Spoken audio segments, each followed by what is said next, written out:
எல்லாருக்கும் big hi, welcome to my channel. இன்றைக்கி நம்ம பார்க்க போகிறது நண்டை அரைச்சி வச்சு ஒரு குழம்பு தான் பார்க்க போகிறோம். வாங்க எப்படி செய்யலான்னு பார்க்கலாம். ஒரு கடாய் வச்சு எண்ணெய் 2 ஸ்பூன் சேர்த்துக்கோங்க. வடகம் 1 ஸ்பூன் போட்டுக்கோங்க. கருவேப்பிலை கொஞ்சம் போட்டுக்கோங்க. சின்ன வெங்காயம் பார்த்திங்கன்னா ஒரு 100 கிராம் அளவுக்கு சின்ன சின்னதாக கட் பண்ணி ஆட் பண்ணிக்கோங்க.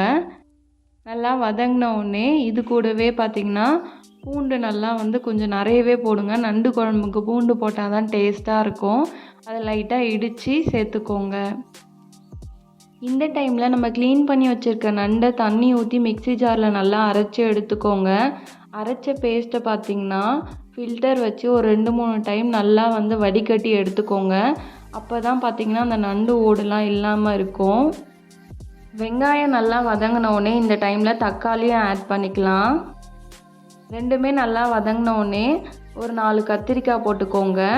கொஞ்சமாக ஃப்ளேவருக்காக அந்த அரைச்சது இல்லாமல் முழுசாக நண்டு கொஞ்சம் ஆட் பண்ணிக்கலாம்.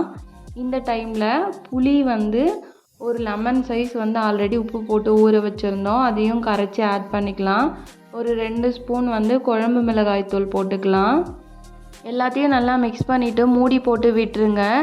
குழம்பு நல்லா கொதிச்ச உடனே மரவள்ளி கிழங்கு ஆட் பண்ணிக்கலாம். மரவள்ளி கிழங்கு ஆப்ஷனல் தான், இருந்துச்சுன்னா ஆட் பண்ணிக்கோங்க, இல்லைன்னா தேவையில்லை. கடைசியாக நம்ம அரைச்சி ஃபில்டர் பண்ணி வச்சுருந்த நண்டை ஆட் பண்ணிக்கலாம். அதை ஆட் பண்ணும்போது பார்த்து ஆட் பண்ணுங்கள். லாஸ்ட்டில் அந்த ஓடுலாம் இருக்கும், அது குழம்புல விழாமல் பார்த்துக்கோங்க.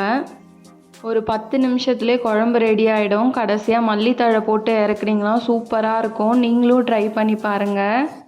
இந்த வீடியோ பிடிச்சிருந்துன்னா மறக்காமல் சேனலை சப்ஸ்கிரைப் பண்ணிக்கோங்க.